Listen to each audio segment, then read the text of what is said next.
तो चलिए अब रुक करते हैं उन खबरों का जो तमाम अखबारों में आज हेडलाइंस के तौर पर छपी हैं, जिन्होंने फ्रंट पेज पर जगह ली है। तो सबसे पहले बड़ी खबर जो है वो है यूपी से, जहां पर टिकटों के दंगल में शिवपाल एक बार फिर से अखिलेश यादव पर भारी पड़ते दिखे हैं।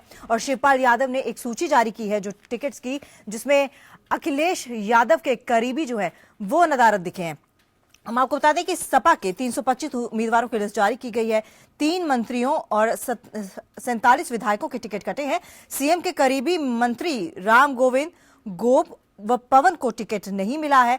ओम प्रकाश, नारद और अंबिका समेत 10 बर्खास्त मंत्री फिर से प्रत्याशी के तौर पर सिलेक्ट हुए हैं। और तमाम कयास को दरकिनार करते हुए सपा मुखिया मुलायम सिंह यादव ने बुधवार को पार्टी के 325 विधानसभा उम्मीदवारों की सूची जारी कर दी। टिकटों के दंगल में जहां मुख्यमंत्री अखिलेश यादव के करीबियों पर गाज गिरी है, वहीं प्रदेश अध्यक्ष शिवपाल यादव समर्थकों को तरजीह मिली है। और सीएम के करीबी मंत्री रामगोविंद चौधरी, अरविंद सिंह गोप और पवन पांडे समेत 47 विधायकों के टिकट काट दिए गए हैं। इसके अलावा ओम प्रकाश सिंह, अंबिका चौधरी और राजकिशोर सिंह समेत 10 बर्खास्त मंत्रियों को प्रत्याशी बनाया गया है। तो इससे जाहिर है कि एक बार फिर से चाचा जो है वो भतीजे पे भारी पड़ते दिखे हैं। और इसके बाद जब अखिलेश यादव से ये पूछा गया कि आखिरकार ये जो लिस्ट जारी की गई है इसमें क्या कुछ तब्दीली हुई है, क्या आपसे पूछा गया, तो अखिलेश यादव का यही बयान था कि हम नेताजी से बात करेंगे। और अगली दैनिक जागरण की खबर अखिलेश की नहीं चली, वही क्योंकि अखिलेश यादव ने भी एक सूची तैयार की थी और उसके बाद कल मुलायम सिंह यादव जब लिस्ट के साथ आए और 325 सीटों पर प्रत्याशियों की सूची जारी की, तो उसमें शिवपाल के जो करीबी थे उनको ज्यादा तरजीह मिली और अखिलेश यादव के करीबियों को इस सूची में ज्यादातर जगह नहीं दी गई है। और अधिकारों के संग्राम के दौर में समाजवादी पार्टी ने मिशन 2017 के लिए 325 प्रत्याशियों की पहली सूची बुधवार को जारी कर दी। और सूची से ये बात सामने आना साफ हो गई है कि मुलायम सिंह ने मुख्यमंत्री अखिलेश यादव को सरकार और शिवपाल यादव को संगठन पर फैसले का अधिकार सौंप रखा है। जिन 3 मंत्रियों और 46 जो विधायकों का टिकट काटा गया है उनमें बड़ी संख्या जो है वो है अखिलेश समर्थकों की। चलिए आगे बढ़ते हैं और बात करते हैं मुंबई की लाइफलाइन पर उस वक्त आज ब्रेक लगने की आशंका उठ खड़ी हुई जब कुर्ला अंबरनाथ लोकल के 5 डिब्बे पटरी से उतर गए। राहत की बात यह है कि कल्याण और विठलवाड़ी के बीच हुए इस हादसे में किसी के हताहत होने की कोई खबर नहीं है। हादसे के बाद मौके पर ट्रैक को खाली करवाने की कवायद शुरू कर दी गई ताकि लोकल की आवाजाही पर कोई असर न पड़े।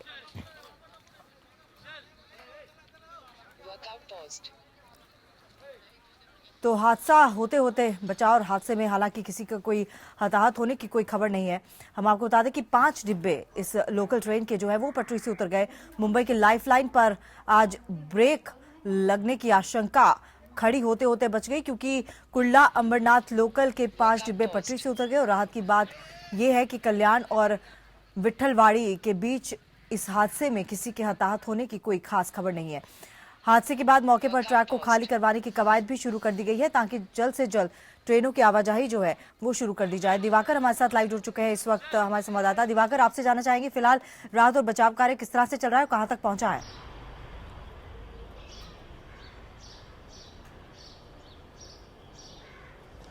तमन्ना, जिस तरह से एक कहें कि बड़ा हादसा होते होते बचा है तो शायद गलत नहीं होगा, क्योंकि सुबह की ट्रेन थी, सुबह ट्रेन जो है पूरी तरह से खाली थी और इसीलिए शायद एक बड़ा हादसा हो सकता था अगर ट्रेन भरी होती। लेकिन फिलहाल जो है पटरी टूटने की वजह से जो हादसा हुआ है उसका उसके राहत बचाव का कार्य जो जारी है।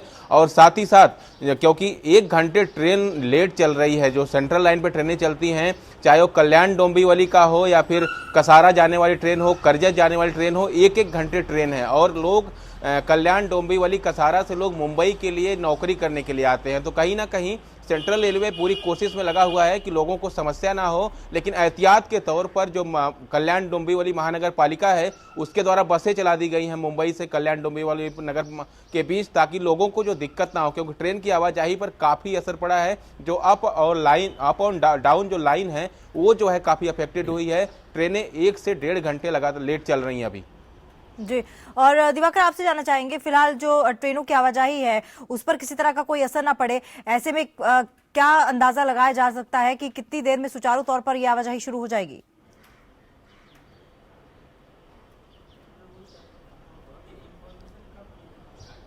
देखिए, ट्रेन खाली होने के चलते और सुबह का जो वक्त होता है उसमें जो है ट्रेनें कम होती हैं, और कुर्ला से ये ट्रेन निकली थी और जहां पर ये हादसा हुआ है, कल्याण और विठलवाड़ी के बीच में ये ट्रैक था, और मुंबई से करीब 40 या 45 किलोमीटर के आसपास की ये दूरी है।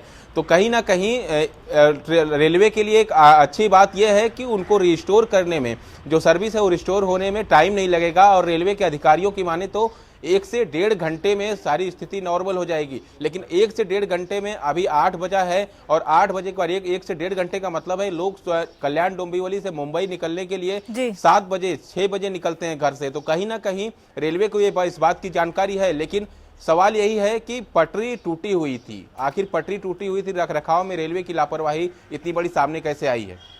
चलिए दिवाकर, बहुत बहुत धन्यवाद तमाम जानकारी के लिए। तो रेलवे प्रशासन की तरफ से एक बार फिर से लापरवाही का मामला, रेलवे ट्रैक टूटा हुआ था और उस पर ट्रेन दौड़ रही थी।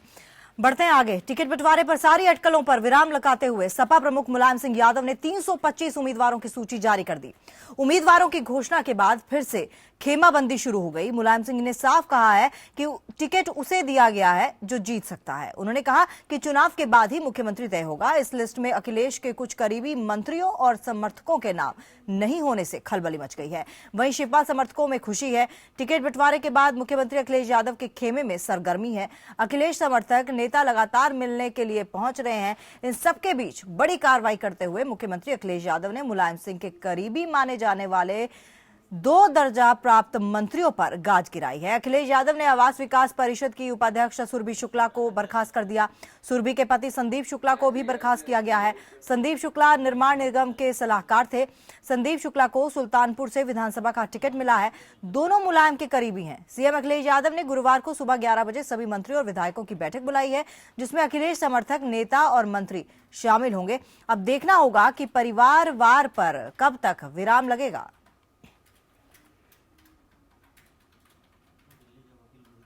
हाँ, तो उन्होंने कहा कि जो निर्णय हुआ उसको उसका अमल किया जाएगा।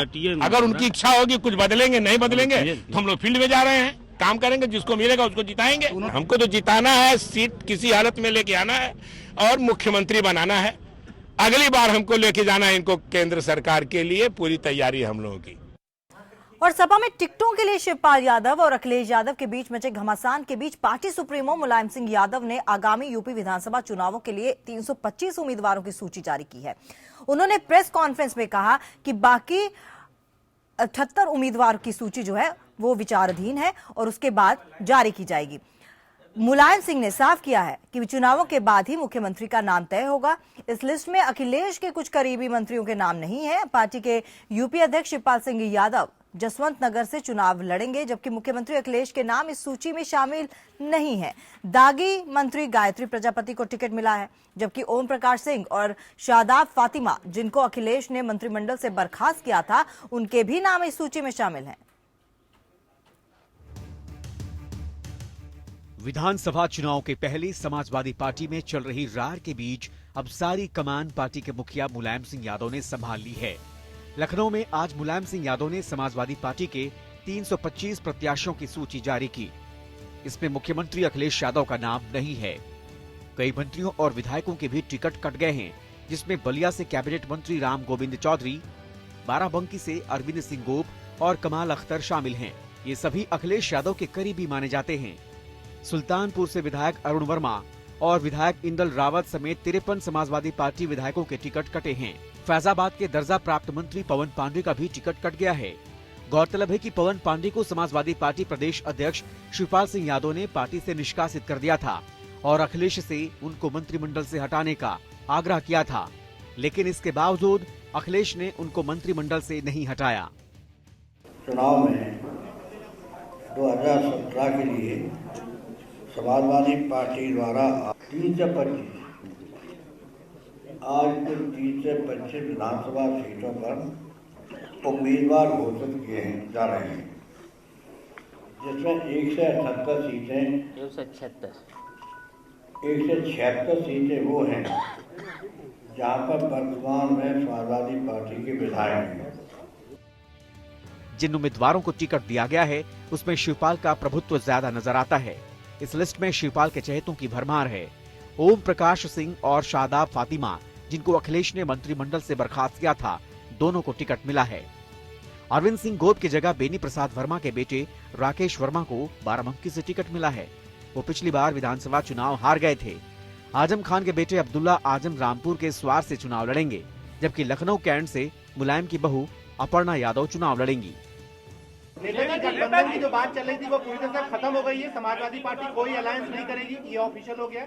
हाँ, ये तो पहले मैंने कह दिया, समाजवादी पार्टी का किसी से गठबंधन नहीं होगा। हाल ही में निलंबन के बाद वापस आए सीतापुर बिस्वा विधायक रामपाल को फिर से टिकट दिया गया है। अतीक अहमद का टिकट भी बरकरार रखा गया है।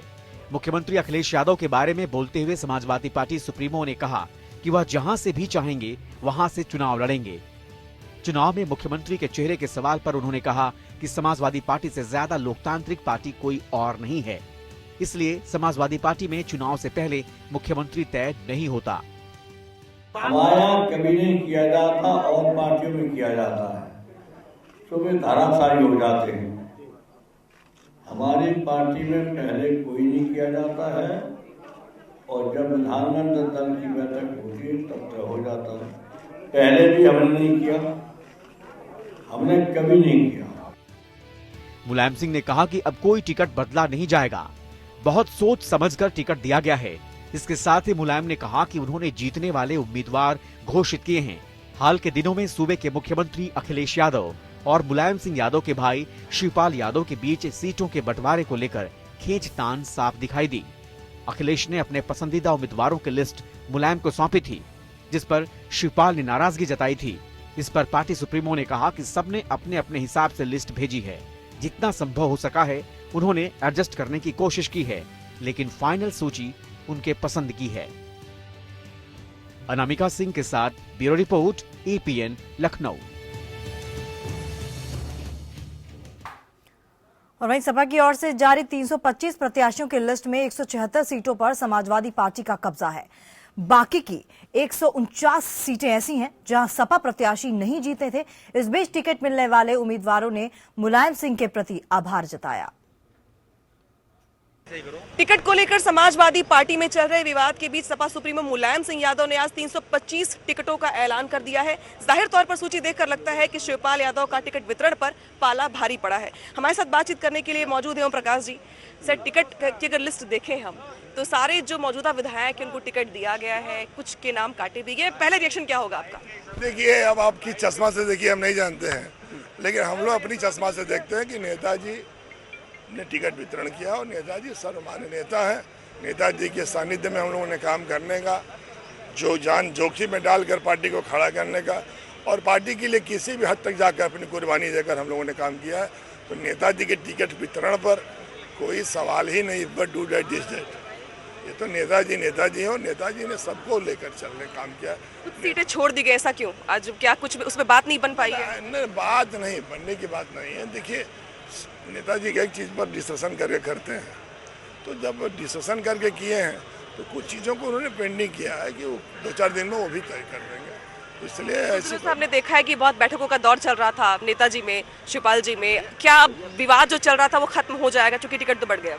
ये विवाद तो सबसे अधिक आप लोग पैदा कर दिए। विवाद कहीं नहीं है। मुख्यमंत्री जी ने भेजा नेताजी क्या, नेताजी ने सबसे बात किया। अभी विवाद हवा में है। जैसे मोदी जी का शब्द जाल चल रहा है दुनिया में, पता नहीं चल रहा विकास कहाँ हो रहा है, उसी तरह कोई समाजवादी पार्टी में विवाद नहीं है। आपको लगा सब खुश हैं, सब लोग एक दूसरे को बधाई दे रहे हैं, फिर सरकार बनाने की नेताजी ने भाषण। अखिलेश यादव क्या इस सूची से राजी होंगे? अरे सब नेताजी सबके नेता हैं, तो नेताजी पर जो कुछ होगा बातचीत से ही तय होती है। ऐसा नहीं, नेताजी ने सबका सम्मान किया है। से बातचीत करने के लिए तो ओम प्रकाश जी थे, जिनका ये कहना है कि टिकट को लेकर के अब कोई विवाद नहीं होगा क्योंकि अंतिम मुहर इस पर नेताजी की लगी है। लेकिन सवाल यहाँ पर बड़ा है कि जो कुछ सीटें छोड़ी गई हैं या फिर इस सूची में जहाँ पे अखिलेश समर्थकों के नाम गायब दिखाई दे रहे हैं, क्या अखिलेश यादव सूची को लेकर के राजी होंगे? कैमरामैन मन्ना के साथ अनामिका, EPN लखनऊ। और हमारे संवाददाता खुरम निजामी हमारे साथ जुड़ चुके हैं इस वक्त फोन लाइन पर। खुरम, आपसे जानना चाहेंगे अगला स्टेप क्या होगा अखिलेश यादव का?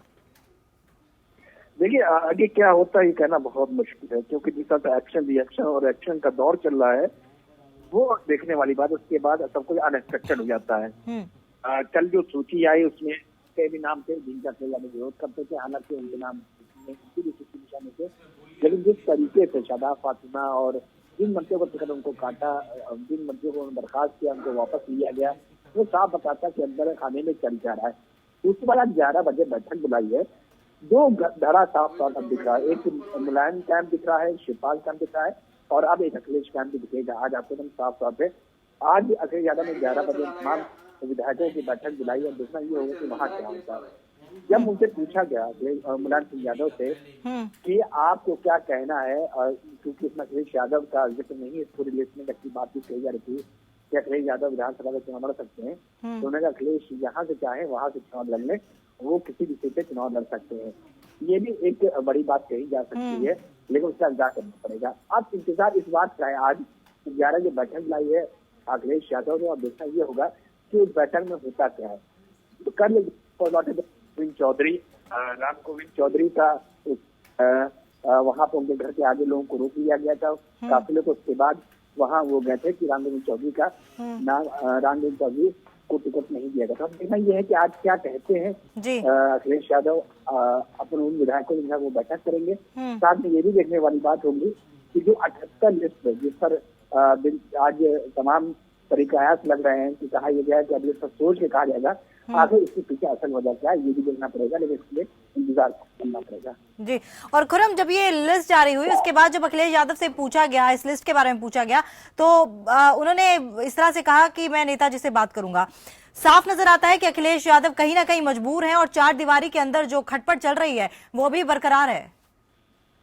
देखिए डिप्लोमेटिक स्टैंड था अखिलेश यादव, कल जब उनसे पूछा था बुंदेलखंड में कि क्या कहना आपका, तो उसने कहा था कि मैंने भी लिख दी थी और उसमें किसी का नाम नहीं दिया गया है। जो प्रत्याशियों की लिस्ट है, जो अधिकृत प्रत्याशियों की लिस्ट है, उनका नाम ही मैं बात करूंगा, नेताजी से पूछूंगा, फिर वजह करके हो सकता है कि किसी वजह से उनका नाम ना हो, तो वजह जानने की कोशिश करूंगा। यही सब देखने वाली बात होगी कि आज डिप्लोमेटिकली हैंडल जैसे कर रहे हैं अखिलेश यादव, वो कितना डिप्लोमेटिकली हैंडल कर सकते हैं अपने पार्टी के आला कमान में, क्योंकि वो पार्टी के एक बड़े लीडर बन चुके हैं और वो चेहरा है समाजवादी पार्टी से, तो अफोर्डेबल नहीं है समाजवादी पार्टी के लिए भी कि उनको दरकिनार किया जाए। लेकिन साथ ही अखिलेश यादव को भी देखना होगा कि जो उनके लॉयलिस्ट हैं, जिनकी वजह से उनको पार्टी से बाहर किया जाए। चलिए खुरम, आप बने रहिए हमारे साथ। और जाहिर तौर पर अखिलेश यादव को अगर दरकिनार कर दिया जाता है तो पार्टी के लिए ये भी अफोर्डेबल नहीं रहेगा। चुनाव जब सर पर हो तो नेता नई योजनाओं का लोकार्पण और उद्घाटन करते ही हैं। ऐसे में आज भी सीएम अखिलेश कई योजनाओं का लोकार्पण करेंगे। अखिलेश आज मुख्यमंत्री आवास से स्वास्थ्य विभाग की योजनाओं का लोकार्पण और शिलान्यास करेंगे। गोरखपुर मेडिकल कॉलेज की 2 योजनाओं का लोकार्पण करेंगे तो बरेली में यूनानी मेडिकल कॉलेज का शिलान्यास करेंगे। ये कार्यक्रम मुख्यमंत्री आवास पर 1 बजे होगा।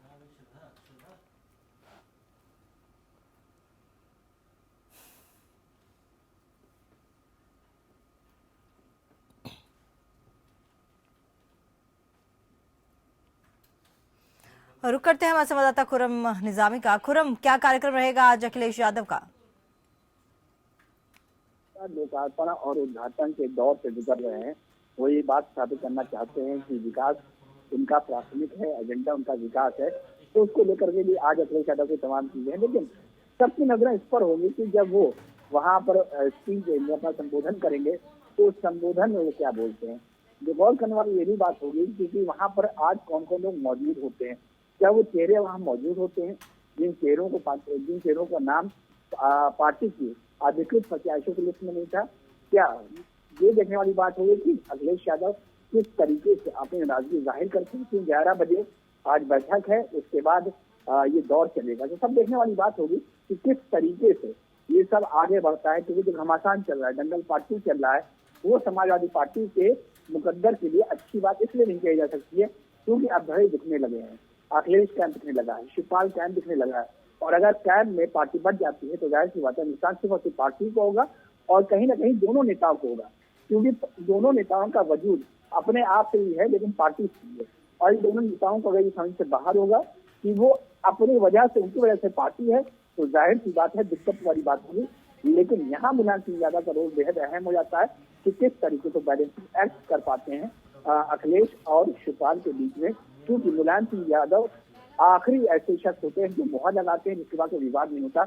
लेकिन यहाँ देखने वाली बात ये है कि कल उन्होंने बाकायदा सूची की अनाउंसमेंट करी थी और उसके बाद अखिलेश कहते हैं कि मैं बात करूंगा, शिवपाल कहते हैं कि इसमें सब संशोधन नहीं होगा, तो देखने वाली बात होगी आज 11 बजे क्या होता है जब लोकार्पण करते हैं, उद्घाटन करते हैं अलग अलग कार्य योजनाओं का, तो उसमें अखिलेश यादव क्या कुछ बोलते हैं और वहाँ लोग कौन कौन मौजूद होते हैं, ये भी देखने वाली बात होगी।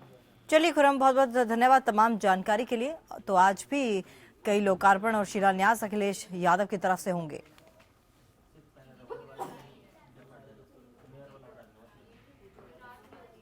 और अब बात अमित शाह की। अमित शाह आज लखनऊ जा रहे हैं। अमित शाह शाम 5 बजे गोमती नगर स्थित इंदिरा गांधी प्रतिष्ठान में पंडित दीनदयाल उपाध्याय संपूर्ण वाङ्मय का लोकार्पण करेंगे। बताया जा रहा है कि अमित शाह करीब 1 बजे लखनऊ पहुंचेंगे और वहां से पार्टी के प्रदेश मुख्यालय पहुंचेंगे। वहां से 4:30 बजे अमित शाह इंदिरा गांधी प्रतिष्ठान के लिए रवाना होंगे। कार्यक्रम में शिरकत करने के बाद शाह शाम 7 बजे दिल्ली के लिए रवाना हो जाएंगे।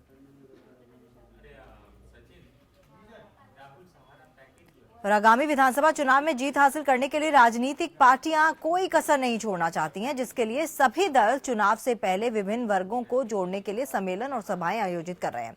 इसी कड़ी में आज राष्ट्रीय लोकदल मथुरा में एक विशाल किसान अधिकार रैली का आयोजन करने जा रही है।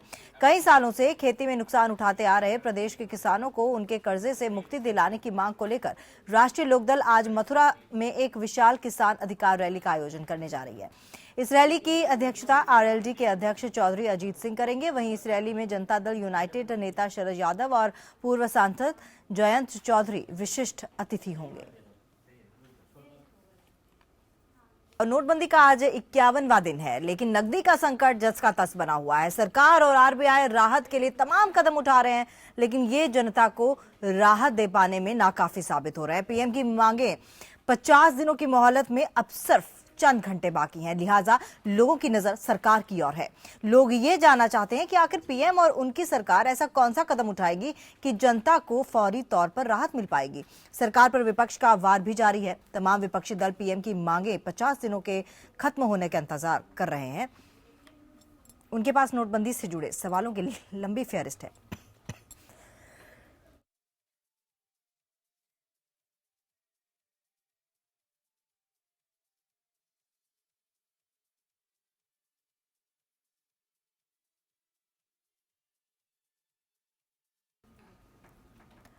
और बड़ा सवाल अब भी यही है कि क्या 30 दिसंबर के बाद भी सिर्फ सियासत होगी या फिर जनता के लिए राहत का इंतजाम किया जाएगा। उन्हें एटीएम और बैंकों की लाइनों से मुक्ति मिल पाएगी और उनका नकदी का संकट खत्म हो जाएगा।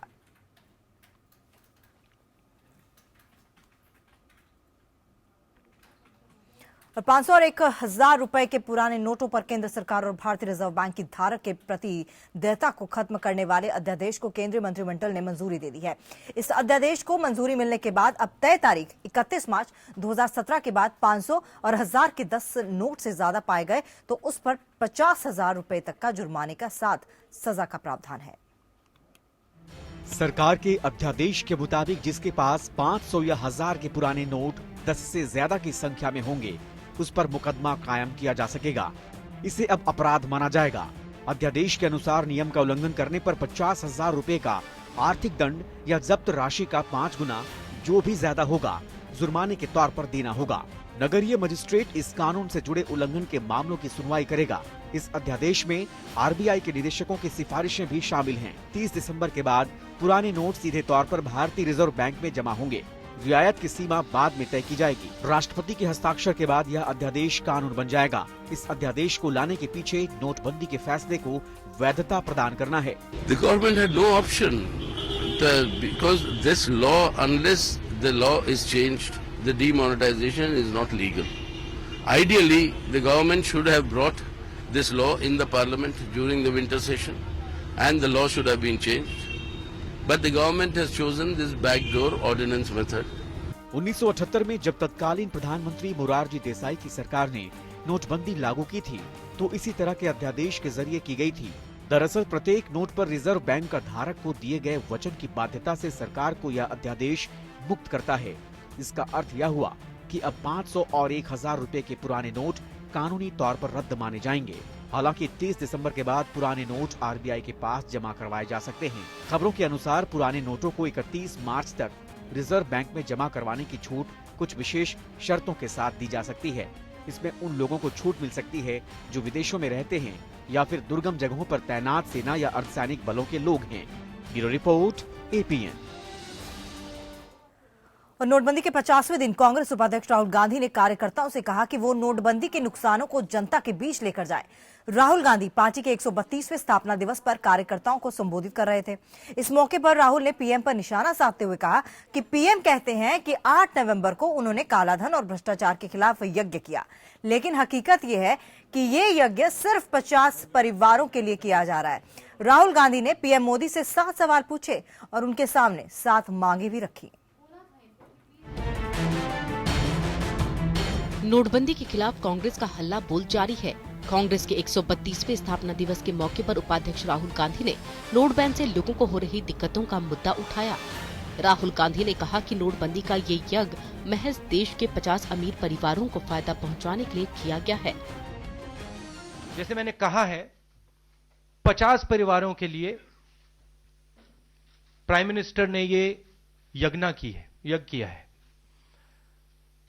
नुकसान गरीब लोगों का हुआ है, बलि गरीब लोगों की चढ़ाई गई है, किसानों की, मजदूरों की, छोटे दुकानदारों की, युवाओं की। कांग्रेस उपाध्यक्ष राहुल गांधी ने प्रधानमंत्री नरेंद्र मोदी से नोटबंदी को लेकर के सवाल पूछे। राहुल ने पूछा कि नवंबर के बाद कितना काला धन बाहर आया, देश को कितना आर्थिक घाटा हुआ है, सरकार बताए कितने लोग बेरोजगार हुए, नोटबंदी के कारण कितने लोगों की मौत हुई, क्या सरकार ने उन्हें कोई मुआवजा दिया, नोटबंदी का फैसला किससे पूछकर लिया गया, किन एक्सपर्ट से राय ली गई, उनके नाम बताइए। स्विस बैंक के खाताधारकों की लिस्ट संसद में कब रखी जाएगी। राहुल गांधी ने नवंबर से 2 महीने पहले 25 लाख रुपए से ज्यादा बैंक में जमा कराने वालों की लिस्ट देश के सामने रखने की मांग की। 8 नवंबर से 2 महीने पहले किन किन लोगों ने 25 लाख रुपए से ज्यादा बैंक में डिपॉजिट किया है, वो कौन लोग हैं, उनकी लिस्ट प्रधानमंत्री देश को दें। पीएम मोदी पर हमला बोलते हुए राहुल गांधी ने कहा कि किस आधार पर नकदी निकालने की सीमा 24,000 रुपए तय की गई है।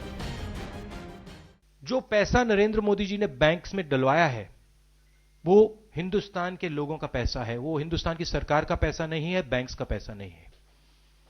तो जो लिमिट लगाई गई है 24,000 रुपए की, उस लिमिट को अब आप हटाइए, क्योंकि इस लिमिट से आप हिंदुस्तान की फाइनेंशियल इंडिपेंडेंस छीन रहे हैं, हमारे लोगों की फाइनेंशियल इंडिपेंडेंस आप छीन रहे हैं। राहुल गांधी ने हमला बोलते हुए कहा कि प्रधानमंत्री अपने ऊपर लगे आरोपों पर चुप क्यों हैं? उनकी ओर से अब तक कोई जवाब सामने क्यों नहीं आया? राहुल ने कहा कि नोटबंदी के फैसले से सिर्फ और सिर्फ गरीबों पर असर हुआ है और उनकी रोजी रोटी छिन गई है। Bureau report, APN. और वहीं एपीएन के हाथ भी कुछ ऐसी एक्सक्लूसिव जानकारियां सामने आई हैं जिनसे पहली नजर में ये पता चलता है कि प्रधानमंत्री मोदी पर कांग्रेस उपाध्यक्ष राहुल गांधी ने सहारा से रिश्वत लेने के जो आरोप लगाए गए हैं, उसका कोई आधार ही नहीं है। सूत्रों के हवाले से एपीएन को जो जानकारी मिली है, उससे आप भी अंदाजा लगा सकते हैं कि राहुल के आरोपों में कितना दम है। 21 दिसंबर 2016 को कांग्रेस उपाध्यक्ष राहुल गांधी ने प्रधानमंत्री नरेंद्र मोदी पर बड़ा हमला बोलते हुए कहा कि गुजरात के मुख्यमंत्री रहने के दौरान मोदी ने सहारा और बिरला से पैसे लिए थे। राहुल ने 22 नवंबर 2014 को ईडी के एक छापे में जब्त हुई सहारा की एक डायरी का हवाला देते हुए कहा कि अक्टूबर 2013 से फरवरी 2014 के बीच मोदी को 9 बार में 40 करोड़ रुपए दिए गए। मेहसाणा की रैली में राहुल उसी मुद्दे को हमलावर तरीके से रख रहे थे जो मामला पहले से सुप्रीम कोर्ट में है, लेकिन नोटबंदी के दौर में अपने सियासी करियर में पहली बार आक्रामकता दिखाने में लगे राहुल का आरोप सुर्खियों में आ गया। नरेंद्र मोदी जी, आप हिंदुस्तान के प्रधानमंत्री हैं, आपके ऊपर ये सवाल उठाए जा रहे हैं। मैं देश की ओर से पूछ रहा हूं, जो इनकम टैक्स डिपार्टमेंट के पास है, क्या ये सच है?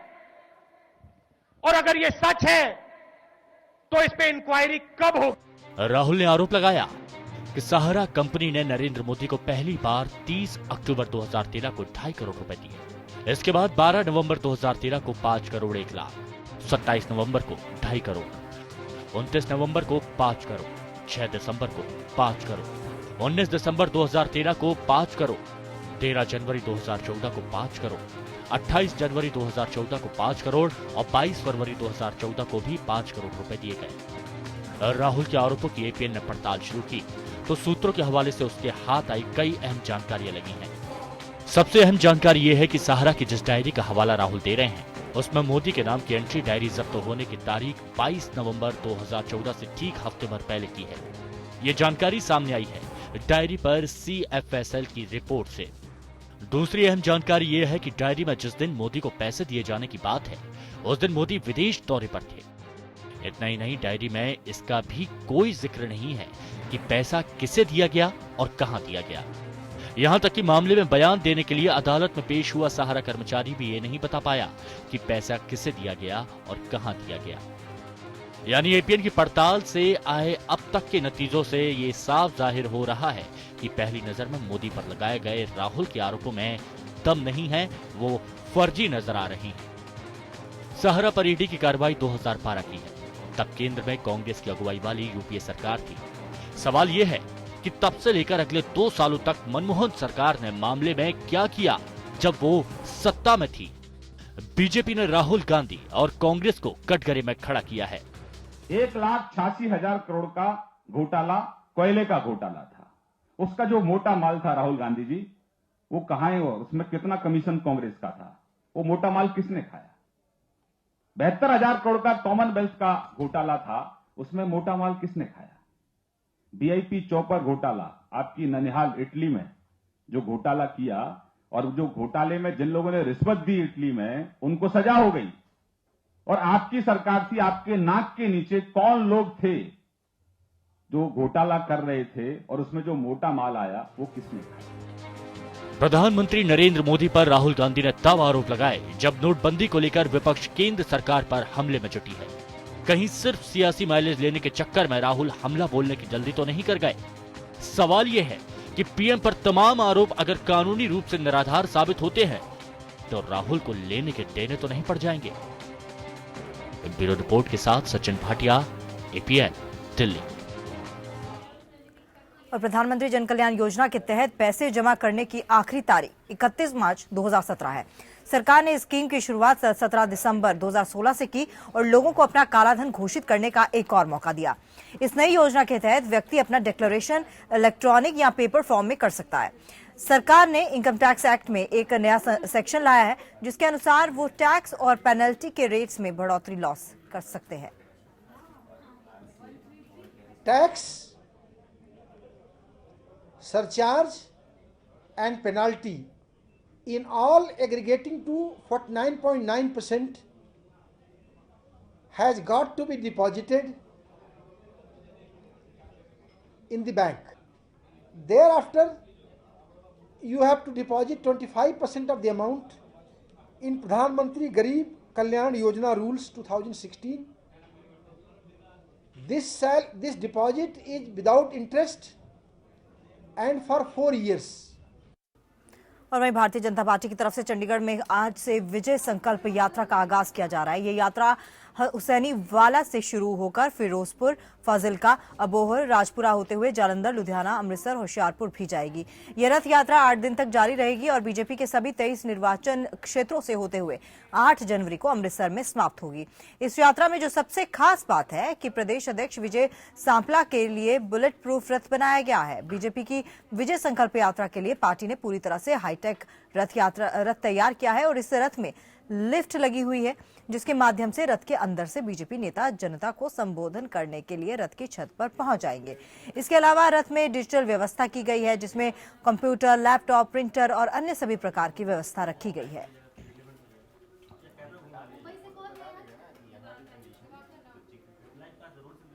और अब बात नीतीश के निश्चय यात्रा की। बिहार के मुख्यमंत्री नीतीश कुमार की छठे चरण की निश्चय यात्रा आज नालंदा से शुरू हो रही है। 30 दिसंबर को लखीसराय और शेखपुरा जिले की यात्रा करेंगे। इसके बाद 19 जिलों में उनकी यात्रा पूरी हो जाएगी। निश्चय यात्रा के दौरान मुख्यमंत्री 7 निश्चय की योजनाएं की प्रगति, शराबबंदी, लोक शिकायत निवारण अधिकार कानून का क्रियान्वयन, विधि व्यवस्था, अनाज खरीद आदि मामलों का जायजा लेंगे। इसके अलावा संबंधित पदाधिकारियों के साथ समीक्षा बैठक करेंगे और चेतना सभा को भी संबोधित करेंगे। 5 चरणों की निश्चय यात्रा में वो 17 जिलों का दौरा कर चुके हैं। 7वें चरण की निश्चय यात्रा अब अगले साल प्रकाशोत्सव के बाद होगी।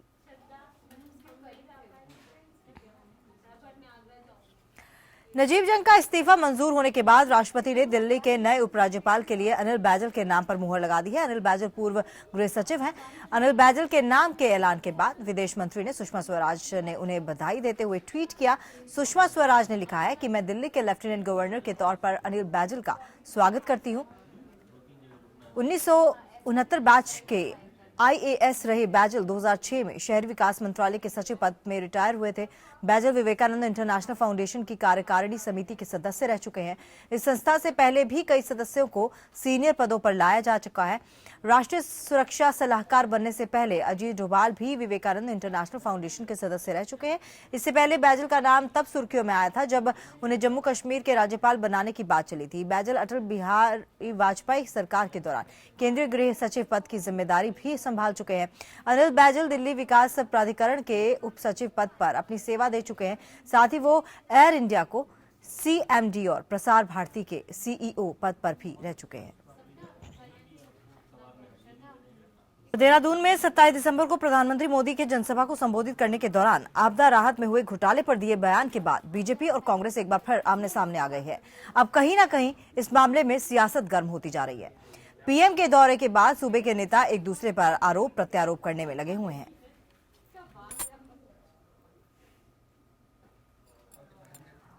और इस बारे में ज्यादा जानकारी के लिए सीधे रुख करते हैं देहरादून का, जहां हमारे संवाददाता रवि के वैश्य मौजूद हैं। उनसे ज्यादा जानकारी लेते हैं। रवि, आपसे जानना चाहेंगे, अब जो ये घोटाले के ऊपर जो दिया गया बयान है, माना जाए कि एक बार फिर से कांग्रेस बीजेपी आमने सामने उत्तराखंड में? देखिए, उत्तराखंड में 27 दिसंबर को प्रधानमंत्री नरेंद्र मोदी की रैली के बाद से एक बार फिर आपदा में राहत जो आई थी केंद्र से या तमाम जो और राज्य सरकार ने खर्चे किए थे, उस पर मामला एक बार फिर से गर्मा गया है। खुद प्रधानमंत्री नरेंद्र मोदी ने एक शगुफा छोड़ा जिसमें उन्होंने एक RTI का जिक्र करते हुए कहा कि जिस स्कूटर के लिए 35 लीटर तेल की बात सामने निकल के आई थी और तमाम अधिकारियों ने खाने के नाम पर जो जिस तरीके से बिल पेश किए थे उसको लेकर एक बार फिर से मुद्दा गर्मा गया है। और खुद जो कि जिस बात को प्रधानमंत्री नरेंद्र मोदी ने अपनी रैली में संबोधित करके कहा कि स्कूटर वाला जो मामला उठाया जिसमें 35 लीटर तेल का जिक्र हुआ था, उस समय खुद जो कांग्रेस के पूर्व मुख्यमंत्री जो रहे हैं विजय बहुगुणा, वो मौजूद थे और क्योंकि वो बीजेपी में शामिल हो चुके हैं और खुद प्रधानमंत्री नरेंद्र मोदी के साथ मंच पे बैठे थे। जब प्रधानमंत्री नरेंद्र मोदी ने इस बयान को लोगों के सामने रखा, जनसभा को संबोधित करते हुए कहा, तो थोड़ा सकुचा सा गए थे। इसके बाद एक बार फिर से उत्तराखंड में राजनीति गर्मा गई है। केदारनाथ आपदा में जो फंड हुआ था उसके घोटाले को लेकर और रावत सरकार यानी कि कांग्रेस सरकार ने प्रधानमंत्री नरेंद्र मोदी पर हमला करते हुए कहा है कि वो खुद जो उनके पार्टी में जो अब इस समय मौजूद हैं जो नेता, उस समय जो खुद पूर्व मुख्यमंत्री थे उत्तराखंड के विजय बहुगुणा, अब उनकी ही पार्टी में हैं, लिहाजा ये बीजेपी की ड्यूटी बनती है कि उनके खिलाफ जांच बिठाएं। और इस सब पे खुद जो मुख्यमंत्री हरीश रावत हैं, उन्होंने खुद एक जांच कमेटी का गठन किया है जो करीब 6 महीने में जो पूर्व जस्टिस हैं मिस्टर चौधरी, उनके नेतृत्व में एक जांच कमेटी बैठाई है जो 6 महीने में। चलिए रवि, तमाम जानकारी के लिए आपका बहुत बहुत धन्यवाद। आप बने रहिए हमारे साथ। जल्दी विधानसभा चुनाव की तारीखों की घोषणा की जाएगी और जिसको लेकर कांग्रेस और बीजेपी दोनों ही पार्टियां जोर शोर से चुनावी तैयारियों में जुट गई हैं, लेकिन दोनों पार्टियों की तरफ से मुख्यमंत्री के चेहरे का खुलासा अभी नहीं किया गया है। और एक बार फिर से रुक करते हैं रवि के वैश्य का, देहरादून से हमारे संवाददाता लाइव हमारे साथ जुड़े हुए। रवि, सीएम प्रोजेक्ट नहीं किया गया है, कितना जरूरी हो जाता है चुनावों के दौरान सीएम प्रोजेक्ट करना? कितनी इससे फायदा मिल सकता है?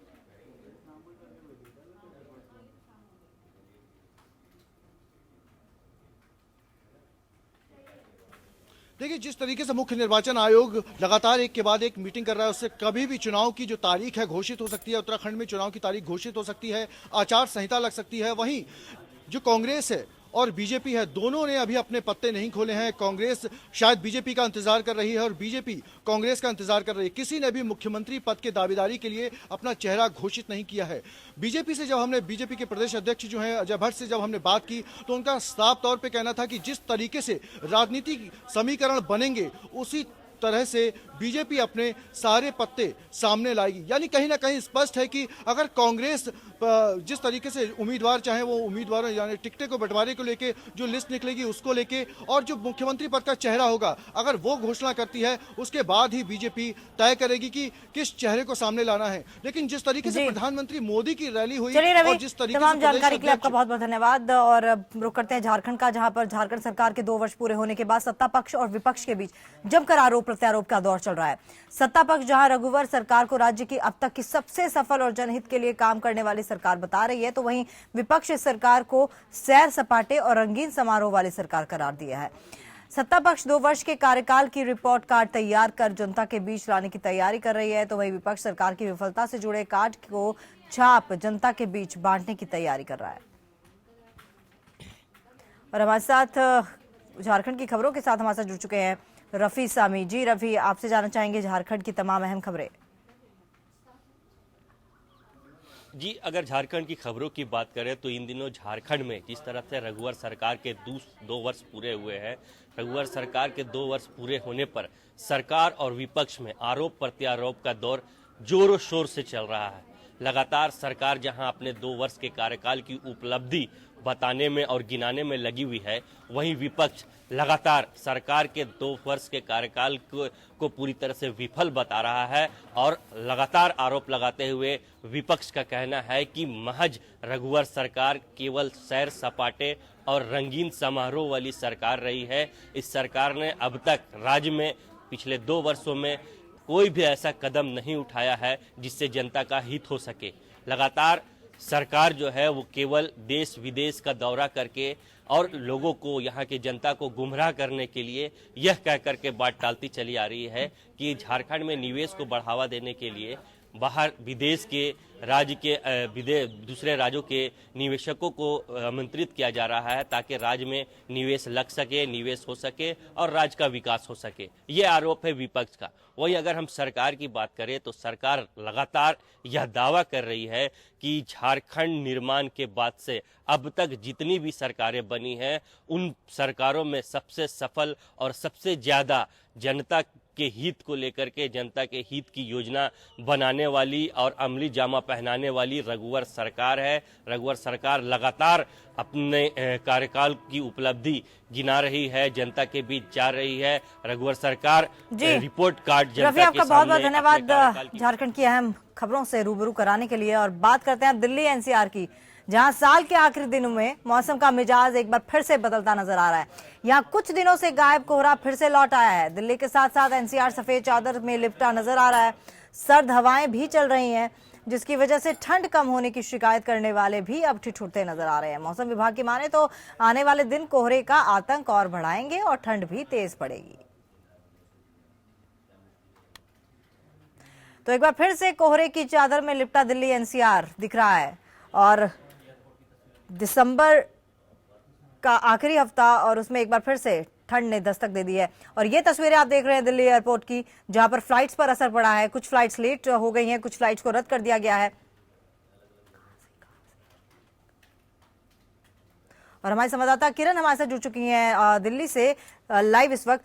किरण, आपसे जानना चाहेंगे, जिस तरह से मौसम ने एक बार फिर से करवट ली है, क्या कुछ कहना है लोगों का, रिएक्शंस क्या आ रहे हैं? खुश हैं इस सर्दी से, क्योंकि दिसंबर का लास्ट हफ्ता है ये? बिल्कुल तमन्ना, सर्दी से खुश तो हैं यहाँ पर लोग, कहीं ना कहीं उनकी मुश्किलें भी बढ़ गई हैं क्योंकि इसके साथ अगर हम कहें फॉग की डेंसिटी वो भी यहाँ पर लगातार बढ़ती जा रही है, जिससे लोगों को अपने गंतव्य स्थान तक पहुँचने में दिक्कतें पेश आ रही हैं। लोग जब ऑफिस जाते हैं तो उनकी गाड़ियों की रफ्तार काफ़ी धीरे हो जाती है और यही वजह होती है कि दिक्कतें काफ़ी ज़्यादा हो रही हैं। इसके साथ अगर हम कहें तो ये पुराना साल 2016, इसकी विदाई जो है वो ठंड के साथ होगी। हम कहेंगे अपने कैमरा पर्सन को कि वो दिखाएं कि किस तरह से जो फॉग है उसका कहर लगातार चल रहा है और फॉग की वजह से लोगों को दिक्कतें पेश आ रही है। मौसम वैज्ञानिकों का भी अगर हम ये कहें, हम चाहेंगे कैमरा पर्सन आप हमें दिखाइए किस तरह से हमारे दर्शक जो है वो देखें फॉग की डेंसिटी लगातार बढ़ती जा रही है और जो यहाँ पर बारिश हवाएं चल रही हैं तमन्ना, वो अगर हम आपको बताएं तो तकरीबन 6 किलोमीटर प्रति घंटे की रफ्तार से चल रही है। आप देख भी रहे होंगे कि मेरे बाल काफ़ी ज़्यादा उड़ रहे थे और इसके साथ आवाज़ें भी आपको धीरे धीरे आ रही होंगी कि हवाएं काफ़ी ज़्यादा तेज़ गति से चल रही हैं। यहाँ पर ठंड बहुत ज़्यादा बढ़ा हुआ है। खुश तो हैं, अलाव का सहारा लिया जा रहा है, लेकिन उससे भी कहीं ज़्यादा दिक्कतें हो रही हैं और मौसम विभाग ने कह दिया तकरीबन अभी जो मौसम रहेगा वो इसी तरह रहेगा और 9 से 10 डिग्री का टेम्परेचर यहाँ पर हो सकता है। तमन्ना। यानी कि किरण, अब लोगों को जो 31 दिसंबर का इंतजार कर रहे थे, लोगों को अब तैयार हो जाना चाहिए सर्दी से निपटने के लिए और गर्म कपड़े पहन लेने चाहिए, निकाल लेने चाहिए। और बच्चों की अगर बात करें तो एक बार फिर से उनकी छुट्टी बन सकती है। बिल्कुल बिल्कुल तमन्ना, आपने बहुत सही कहा है कि सर्दी के कपड़े तो वैसे पहले ही निकल चुके होंगे, लेकिन अब ये हो गया है कि गले में मफलर भी होना चाहिए और हाई नेक आप अगर जैकेट वगैरह पहने तो ज़्यादा अच्छा रहेगा। इसके साथ तमन्ना एक बड़ी बात है और हम चाहेंगे कि जो दर्शक हैं हमारे वो इस बात को भी समझे कि अगर वो 31 दिसंबर के लिए कहीं सेलिब्रेट करने के लिए बाहर जाते हैं, गाड़ियाँ के जरिए वो अगर जाते हैं, यात्रा करते हैं, कहीं अगर आउट ऑफ दिल्ली अगर जा रहे हैं, तो वो सावधानी थोड़ी सी यहाँ पर बरतें, क्योंकि फॉग बहुत ज़्यादा है, एक्सीडेंट का खतरा बहुत ज़्यादा रहता है। और अगर वो यहाँ पर थोड़ी सी सावधानी बरतते हैं तो ये पुराना साल उनके लिए बहुत अच्छा हो जाएगा। इस ठंडे ठंडे मौसम में पुराने साल को वो विदाई दे पाएंगे। चलिए किरण, आप भी अपना ध्यान रखिए क्योंकि आप भी सुबह से सर्दी में वहां पर जुटी हुई हैं रिपोर्टिंग के लिए। तो चलिए, बहुत बहुत धन्यवाद आपका। तो मौसम ने एक बार फिर से करवट ली है और मौसम ने एक बार फिर से अपना मिजाज दिखा दिया है। ठंड वापस आ गई है और जो लोग इस वक्त की शिकायत कर रहे थे कि अभी ठंड नहीं हुई है, दिसंबर का महीना और ठंड वैसी नहीं है, तो उनको अब मौसम ने ये शिकायत देने का मौका नहीं छोड़ा है। फिलहाल इतना ही। बाकी खबरों के लिए बने रहिए हमारे साथ, देखते रहिए APN।